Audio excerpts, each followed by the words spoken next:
Hörmətli Şərq Türkistanlıq qərindaşlar, Şərq Türkistan xəbər agentliyining xəbərlər proqrammasida görüşüңlərni qızğın qarşı alamiz. Tövəndə təfsili məzmunlarını diqqətinizə sunumuz. Şərq Türkistan sürgündü hökuməti Birləşmiş Dövlətlər Təşkilatı İnsan Hüquqları İşxanasının yangi doklatiga rəddiyə berdi. Erkin Asiya Radiosu'nun 28 Ağustos günündeki xəbərdə aytilishicha, atalmış Şinjan Uyghur Avtonom Rayonluq Partikomining o'tgan shanba kuni, ya'ni 23 Ağustos chaqirilgan 10-cu növbətlik komitetining 12-ci qitimliq yig'ini Xitoyning Sharq Turkistondagi strategik o'rinlashtirishning bundan keyingi konkret ijroatiga doir muhim qarorlarni chiqargan. Bu yig'inning axborotidan ma'lum bo'lishicha, ijtimoiy muqimlik va bexatarlik Xitoy doiralarining Sharq Turkistondagi barliq xizmatlarining yanada oldingi eng muhim vazifasi ekan.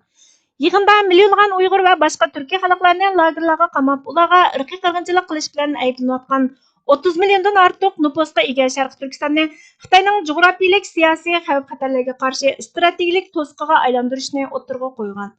Ma'lum bo'lishicha, atalmış Şinjan Uyghur Avtonom Rayonluq Partikomining atalmış Şinjanni strategik bexatarlik to'siqiga aylantirish qarorida yig'in ijtimoiy muqimlikni qo'g'dashni oldingi o'ringa qo'yish, davlat bexatarligini qo'g'dash sistemasi va mexanizmini mukammallashtirishda ching turish, ijtimoiy muqimlikni qo'g'dash mas'uliyat tuzumini yo'lga qo'yib, terrorlikqa qarshi turish va qonun orqali muqimlikni qo'g'dashning doimiy xizmat sistemasini puxtalash, jamoat xavfsizligini boshqarish mexanizmi, ijtimoiy boshqarish sistemasi, chegara muqimligining xizmat mexanizmini mukammallashtirish ham zamonaviylashtirishni qo'llash, davlat mudofaasi, armiya ham Şinjanga chetishliq, chet elga qarshi kurashning xizmat mexanizmini yaxshilab, davlatning jug'rafiyalik siyosiy bexatarlikni qo'g'dash uchun strategik to'siq paydo qilishni o'ttirg'a qo'ydi deyilgan. Yig'inning axborotida Xitoyning Sharq Turkistonni jug'rafiyalik siyosiy xavf-xatarlarga qarshi strategik to'siqqa aylantirishning konkret vositalari tilga ilinmagan bo'lsa-mu, ammo yig'in atalmış Cumhur millati o'rtaq еңі barpo qilishning tuzilma mexanizmini texmo mukammallashtirib, har qaysi millatlarning dashni e'tirof qilishini texmo kuchaytirishni talab qilgan. Yig'inning axborotida ko'rsatilishicha, yig'in atalmış Cumhur millati o'rtaq еңі barpo qilishning tashviqot ma'arifi, tadqiqoti va amaliy xizmat mexanizmini qurib, atalmış Şinjanni madaniyat orqali oziqlantirishni cho'nqurlashtirish, har millat xalqining berish kelishi aloqasi va qo'shilishni ilgari surishni ta'kidlagan. Amerika George Washington Universiteti Xalqaro taraqqiyot tadqiqoti turining direktori, xalqaro masalalar professori Shun Roberts bo'lsa, buning bir yangilik emasligini, Xitoyning Sharq Turkistonni tashqi dunyo uchun izchil bir to'siq o'rnida ko'rib kelganligini qayd qilgan. Amerikaning siyosiy analizchisi, Core Analitik markazining qurg'uvchisi Andris Kor Xitoyning Sharq Turkistondagi siyosatini yangi so'zliklar bilan qayta sharhlayotgan bo'lishi mumkinligini bildirib, navbatdagi Xitoyning etnik ko'p qutblik nuqtasidan intayin xatarlik ham xavfli bir davlat bo'lib qolganligini qayd qilgan. Halbuki bu qarorlar Birlashgan Davlatlar Tashkiloti nurg'un chataq qonun siyosatlarining Sharq Turkistonda davomli ijro qilinayotganligini ta'kidlayotgan bir vaqtda o'ttirg'a qo'yilgan. Birlashgan Davlatlar Tashkiloti kishilik huquq boshlig'i Xitoyning atalmış Şinjandagi Uyg'urlarni bostirish harakatining insoniyatga qarshi jinoyat shakllantirganligini aytib, doklad e'lon qilib, 2 yil o'tgandan keyin uning varisi Volker Turkning 2022 yili 10 oyda bu vazifaga o'tirgandan beri Birlashgan Davlatlar Tashkiloti kishilik huquq ishxonasining Xitoyning Sharq Turkistonda yurgizayotgan qilmishlariga qarata 27 Ağustos seshanba kuni dokladini yangilashi tunji qatim Sharq Turkiston vaziyatiga nisbatan aniq ifoda bildirishi hisoblangan. Yangilangan dokladda atalmış Şinjanda haqiqatan ko'plagan bo'lmag'ur qonun va siyosatlar bor degan. Hamda Xitoy hukumatiga davomli bosim qilib, xohlagancha tutqun qilingan kishilarni qo'yib berishni talab qiladiganligini, yo'q qilib etilgan kishilarning izdirkini qiladiganligini bildirib, mundaq degan. Xitoy hukumati garchi 2022 yili e'lon qilingan atalmış Şinjanning kishilik huquq ahvoli haqidagi dokladda berilgan takliflarni qabul qilishni rad qilgan bo'lsa-mu, kishilik huquq oliy komissari ishxonasi ularni bu taklifni amaliylashtirish davomli chaqirdi degan. Birlashgan Davlatlar Tashkiloti Inson huquqlari ishxonasining bu doklati Xitoyning jinoyatini aniq o'ttirg'a qo'ya qolmay, balki yeniklatgan. Sharq Turkiston surgunda hukumatı Birlashgan Davlatlar Tashkiloti Inson huquqlari ishxonasining doklatiga qattiq raddiya berdi va Sharq Turkistonda davomlashayotgan Xitoyning irqiy qirg'inchilik, ishg'ol va mustamlaka harakatini oxirlashtirish uchun dunyoviy harakatga chaqiriq qildi. Sharq Turkiston surgunda hukumatining 29 Ağustos kuni e'lon qilgan axborotida Birlashgan Davlatlar Tashkilotining Xitoyning jinoyatini oqlash qilmishiga raddiya beramiz. Xitoyning Sharq Turkistonda yurgizayotgan vahshatlari irqiy qirg'inchilik va insoniyatga qarshi jinoyatdan iborat. Birlashgan Davlatlar Tashkiloti Inson huquqlari komissarligi 27 avgust kuni atalmış Şinjanның insan haqlarına münasebetlik dokladını yayınladı. 2 yıl ilgari Birleşken Devletler Teşkilatı Kişilik Hukuk Ali Komisarlığının dokladida Xitoy hukumatining ishg'oliyat ostidagi Sharq Turkistondagi Uyg'ur, Qozoq, Qirg'iz va boshqa musulmonlarni asos qilgan turk xalqlariga qartilgan vahshiyligi insoniyatga qarshi jinoyat deb aniq tasvirlangan. Bu qatimqi eng yangi dokladda bu vahshiyliklar bo'lmag'ur qonun siyosatlar deb qaraldi. Xitoyning Sharq Turkistonda yurgizayotgan jinoyatlarining salmoqi aniqlatildi. Sharq Turkiston surgunda hukumatining Cumhur raisi Doktor Mantimin Ali Efendi Birleşken Devletler Teşkilatı'nın ırkı qırgınçılık cinayeti üçün Xitayni javobgarlikqa tartmaslıqı xalqaro jamiyat qo'g'dishi kerak bo'lgan adolat va kishilik huquq prinsipiga bevosita xiyonat. Birleşken Devletler Teşkilatı'nın Xitayning ırkı qırgınçılık jinoyatini faqat bo'lmag'ur siyosat deb yengiltishi Xitayning jinoyatini qonunlashtirish xavfini tug'dirdi dedi. Xitoy hukumati atalmış Şinjanda ırkı qırgınçılık siyosatini o'ngishli ijro qilish uchun oshqulluq, terrorlik va bo'lginchilikka qarshi turishning zarur ekanligini o'ttirg'a qo'ydi. Bu yolg'onchilik atalmış Şinjanda davomlashayotgan mustamlikachilik, irqiy qirg'inchilik va ishg'oliyat harakatini qonunlashtirishga urinishdan boshqa narsa emas. Haqiqat aniq. Xitoy aktivlik bilan bizning kimligimizni, e'tiqodimizni va mavjudligimizni yo'qotib, vatanimizni davomli ishg'ol qilishning yo'lini chingaytmoqda. Ta'kidlashga tegishligi shuki, Xitoy hukumatining Sharq Turkistonda qilayotgan qiliqlari Amerika hukumati va G'arbdagi 10 necha davlatning parlamentlari tomonidan e'tirof qilingan irqiy qirg'inchilik va insoniyatga qarshi jinoyatdan iborat. Bu xalqaro to'qinishlar dunyoviy jiddiy harakat talab qiladi. Birlashgan Davlatlar Tashkilotining bu qatimqi yangilangan doklati Xitoyning Sharq Turkistonni jug'rafiyalik siyosiy xatarga qarshi strategik to'saqqa aylantirish planidan bir necha soat keyin e'lon qilingan bo'lib, bu Xitoyning ijtimoiy muqimlik va davlat bexatarligini bahona qilib, ishg'oliyat va irqiy qirg'inchilik faoliyatlarini texmo cho'nqurlashtirish, bostirish tadbirlarini kengaytirishni ilgari surdi. Sharq Turkiston surgunda hukumati Birlashgan Davlatlar Tashkiloti kishilik huquq ishxonasining bu jinoyatlarning ig'irligini, jiddiyatini to'liq tunib yetolmaganligini va shuningga asosan qarshi harakat qilmaganligini ayblaydi. Birleşken Devletler Teşkilatı Kişilik Hukuk İşxanası Xitoyning jinoiy qilmishlarini nuqur bo'lmag'ur siyosat deb yengiltib baholash orqali o'z vazifasini ijro qilmayli qolmay yana Birleşken Devletler Teşkilatı'ning qo'g'dishi kerak bo'lgan adolat va kishilik huquq prinsiplariga xiyonat qilib, xatarlik turda ishg'ol qilingan Sharq Turkistondagi Xitoyning irqiy qirg'inchiligi va insoniyatga qartilgan jinoiy qilmishlarini qonunliq siyosat deb qonunlashtirishga yaqin harakat qildi. Sharq Turkiston surgunda hukumatining bexatarlik va tashqi ishlar ministri Salih Xudoyor Efendi biz Birleşken Devletler Teşkilatı kishilik huquq boshlig'i Volker Turk va xalqaro jamiyatdan jiddiy va murosasiz keskin harakat qilishini talab qilamiz. Uyg'urlar duch kelgan irqiy qirg'inchilik Birleşken Devletler Teşkilatı bexatarlik kengashi va umumiy yig'in kun tartibining eng beshida kelishi kerak. Biz yana Sharq Turkistonning xalqaro jinoiy ishlar sudi orqali adolatga erishdik, qonunliq tirishchilikning dünya miqyosida qo'llashga erishishini talab qilamiz dedi. Sharq Turkiston surgunda hukumati Uyg'ur va boshqa turkiy xalqlarning erkinligi va mavjudligiga kafolatlik qilishning birdan-bir yo'li bo'lgan Sharq Turkistonning mustaqilligini asliga keltirishning rayon masalasi bo'lib qolmasdan dunyoning majburiyati, ehtiyoji ekanligini qayta ta'kidladi. Dunyo endi sukut qilmasligi kerak. Hozir hal qilg'uch harakatning vaqti. Irqiy qirg'inchilikqa qarshi harakat qo'llanmaganlarga tarix hukm qiladi deyildi. 29 avgust kuni xalqaro yadro sinoqiga qarshi turish kuni. Bu munosabat bilan Sharq Turkiston surgunda hukumati Xitoyning ishg'ol qilingan Sharq Turkistonda elib berilgan yadro sinoqining buzg'unchilik ta'sirini aks ettirib, dunyoviy harakatga chaqiriq qildi. Sharq Turkiston surgunda hukumatining tashqi ishlar va bexatarlik ministri Salih Xudoyor Efendi Xitoy 1964-yildan 1996-yilgacha bo'lgan oralikda vatanimizda 47 qitim yadro sinoqi elib bordi. Buning umumiy miqdori 24,409 kilotonna bo'lib, bu 1627 Hiroshima bombasi yoki 1162 Nagasaki bombasiga barobar. Bu yadro sinoqlar taxminan 750 ming Sharq Turkistonlikning o'lishini va 1,2 million Sharq Turkistonlikning turalmasining ziyonga uchrashi, oqqon kasali, rak qatorliq kasalliklarga giribtor bo'lishini keltirib chiqardi. Dokladlardan ma'lum bo'lishicha, baxtga qarshi Xitoy 2024-yilmi atalmış Şinjanda davomli yer osti maxfiy yadrosini elib berishi mumkin. Elib berilayotgan bu harakatlar Xitoyning Uyg'ur va boshqa turkiy xalqlarning kimligi va mavjudligini yo'qotishni maqsad qilgan keng ko'lamli irqiy qirg'inchilik, mustamlika va ishg'oliyat harakatining bir qismi.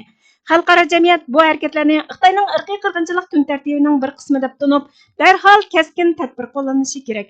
Biz barliq davlatlarning Xitoyni javobgarlikka tortishini, atalmış Şinjandagi yadro tajovuzchilik va ishg'oliyatiga xotim berishini talab qilamiz. Dünya əmdi bundaq vəhşiliklərinin davam qilishigə sükut qilmasligi kerak dedi. Uyg'ur korxonachi xayr-saxovat qilganlik uchun 18 yillik qamoq jazosiga uchragan. Erkin Asiya radiosining 22 avgust kunidagi xabariga qaraganda 2000-yillarda nom chiqargan Uyg'ur korxonachisi Elijon Ismoil 2017-yili tutqun qilingan bo'lib, 18 yillik muddatli qamoq jazosiga uchragan. Elijon Ismoil o'zining yurti Maralbeshida atalmış Şinjan Sadaqat Biotexnika cheklik shirkatini qurgan va 2008-yili shirkatni Urumchiga yetkazgan. U Urumchidagi xayr-saxovatchilarga qo'shilib, shahar doktorxonasida davolanayotgan kasallarga pul i'ona qilgan. Xitoy 2016-yili irqiy qirg'inchilikning bir turi bo'lgan diniy majburiyatlarni ado qilishni qattiq cheklagandan boshlab, xayr-saxovat qiluvchilarni oshqun, bo'lginchi deb qaralab, tutqun qilib turmaga qamagan. Bu yil 49 yoshga kirgan Elijon Ismoil 2017-yili Urumchidan elib ketilib, keyingi uning iyonasini olg'uchilar Xitoy siyosiy jinoyatchi deb qaralganlarning oila tavovatlari bo'lganlikdan bo'lginchilikka uchratqiliq qilgan deb qaralanib, 18 yillik qamoq jazosiga hukm qilingan. Xitoy 11 milliondan ortiq Uyg'ur va boshqa turkiy xalqlarni mana shunday bahonalar bilan tutqun qilib, ularga kishi tasavvur qilg'isiz turli usullarda irqiy qirg'inchilik yurgizmoqda. Nurg'ulg'an Uyg'ur korxonachilari 2017-yili boshlangan keng ko'lamlik tutqun qilish mezgilida tutqun qilingan.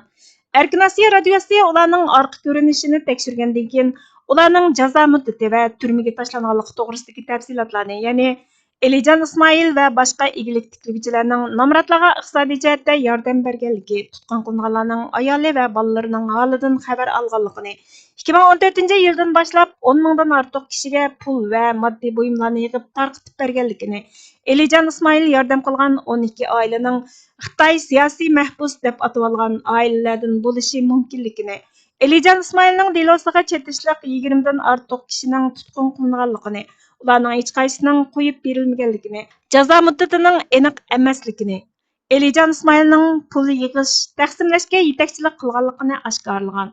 Elijon Ismoilning orqa ko'rinishidan xabardor birining aytishicha, Elijon Ismoil dadasidan ilhom olib 1980-yillardan boshlab uy mulk, metal, to'qimachilik va tibobatchilik qatorliq har xil savdo sanoat kasbi bilan shug'ullangan. Gansu o'lkasining markazi Lanjuda meditsina o'qigandan keyin atalmış Şinjanga qaytib kelib, korxonalarni kengaytirib, xalqaralashtirgan. Elijon Ismoil o'zining biotexnika shirkatini qurib, Pokistondan dori import qilgan va Uyg'ur dorilarini O'rta Osiyodagi jumhuriyatlarga, jumladan Qozog'istonga eksport qilgan. 2017-yili sayohat qilgan. 90-yillarning oxirida Xitoyda o'qiyotganda milliy bo'lginchilik bilan ayblangan. Muvaffaqiyat qozongan korxonachi bo'lish sifati bilan Elijon Ismoil yana universitetlarda suhbat olib borgan.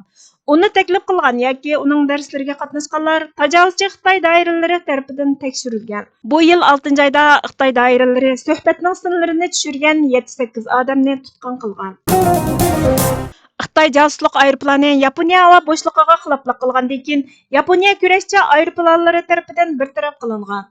CBS xabarlarining 26 avgust kunidagi xabariga qaraganda, Yaponiya dushanba kuni Xitoy harbiy aeroplanining Yaponiyaning havo bo'shlig'iga xiloflik qilib, rayon jiddiyligini texmo keskinlashtirayotgandan keyin kurashchi aeroplanni bartaraf qilganligini aytgan. Bu vaqa Amerika armiyasi Alyaska dengiz qirg'og'iga yaqin xalqaro havo bo'shlig'ida bir qancha Rossiya va Xitoy bombardimonchi aeroplanining yo'lini kesgandan bir necha hafta o'tgandan keyin yuz bergan. Yerlik taraflarning xabariga qaraganda, attigan soat 11dan 29 minut o'tganda P-9 kuzatish aeroplanining 2 minutlik Yapon havo bo'shlig'iga besib kirishi Xitoy harbiy aeroplanining tunji qatimliq kirishi ekan. Yaponiya davlat mudofaa ministrligining aytishicha, bu aeroplan Nagasaki o'lkasidagi Danjo orolidagi territoriyalik havo bo'shlig'iga xiloflik qilgan. Yaponiya jiddiy ahvolga taqobil turish aeroplani o'rinlashtirishni talab qilgan.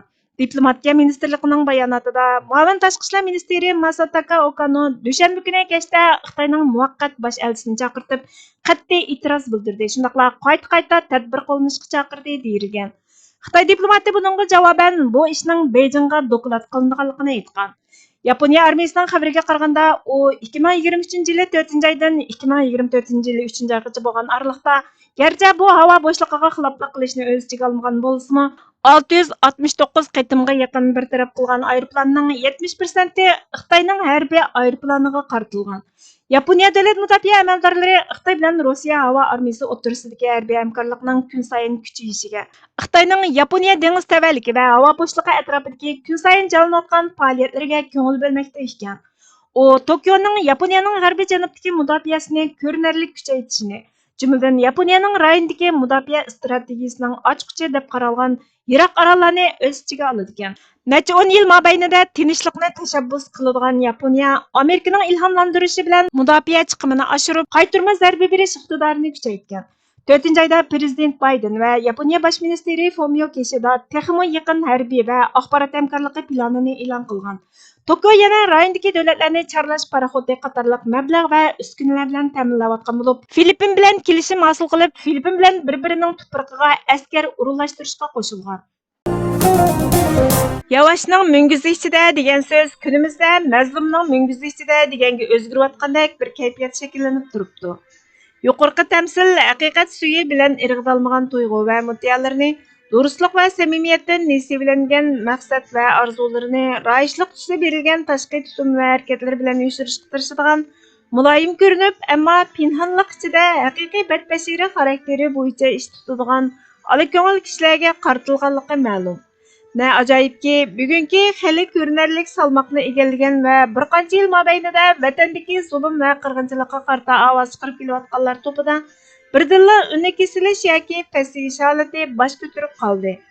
Aloqa uzilishi, shum xabar tarzida kelayotgan zulm va qirg'inchilik xabarlari sababli zulmga uchrag'uchiga xos tutumlar bilan mustamlikachilikka qarshi turish lozimligini, zolimga qarshilik harakatlarini avj oldirish, qo'llab-quvvatlash lozimligini tunib yetgandek ko'ringan bu to'p, mana endi aloqaning qisman echib etilishi badaliga go'yo biror ichki to'xtamlashning natijasida shuklikka cho'mishayotgandek bir holatga qarab yuzlanib turibdi.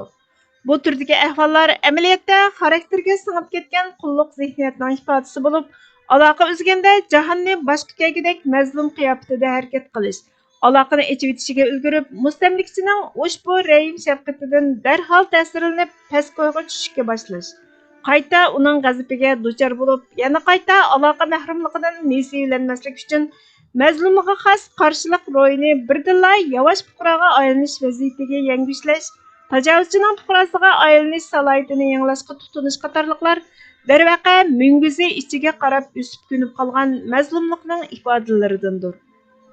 Burhan Muhammadning Boturlik va sesib yo'qolish orasida tanlash nomli maqolasidan elindi. Bugungi xabarlarimiz bu yerda oxirlashdi. Bizga vaqt ayirganingiz uchun ko'pdan-ko'p rahmat. Kelar qatimqi programmamizda ko'rishguncha Allohga omonat bo'lgaysizlar.